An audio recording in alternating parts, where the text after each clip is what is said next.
জামালপুরের সরিষাবাড়িতে তারুণ্যের উৎসব 2025 এর ডোয়াইল ইউনিয়নের ফাইনাল বাছাই পর্ব সোমবার অনুষ্ঠিত হয়েছে। এ উপলক্ষে ডোয়াইল ইউনিয়নের চাপারকোনা মহেশচন্দ্র স্কুল অ্যান্ড কলেজ মাঠে দিনব্যাপী খেলাধুলার আয়োজন করা হয়।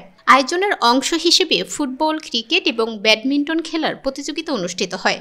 ফুটবল দলে 17 জন, ক্রিকেট দলে 18 জন এবং ব্যাডমিন্টন দলে 3 জন প্রতিযোগী অংশ নেন। এই আয়োজনের মাধ্যমে স্থানীয় তরুণদের খেলাধুলার প্রতি আগ্রহ বাড়ানো এবং প্রতিভাবান খেলোয়াড় বাছাই করার লক্ষ্য ছিল। সরিষাবাড়ি উপজেলার ডোয়াইল ইউনিয়নের এই ফাইনাল বাছাই পর্ব ছিল তারুণ্যের উৎসবের একটি গুরুত্বপূর্ণ অধ্যায়। স্থানীয় জনপ্রতিনিধি, শিক্ষার্থী, অভিভাবক এবং বিভিন্ন শ্রেণী পেশার মানুষের উপস্থিতি অনুষ্ঠানকে আরও আনন্দমুখর করে তোলে। খেলাধুলার পাশাপাশি এই আয়োজন এলাকার তরুণ প্রজন্মের মধ্যে সম্প্রতি ও সহযোগিতার মনোভাব সৃষ্টিতে গুরুত্বপূর্ণ ভূমিকা রেখেছে বলে মনে করছেন স্থানীয়রা।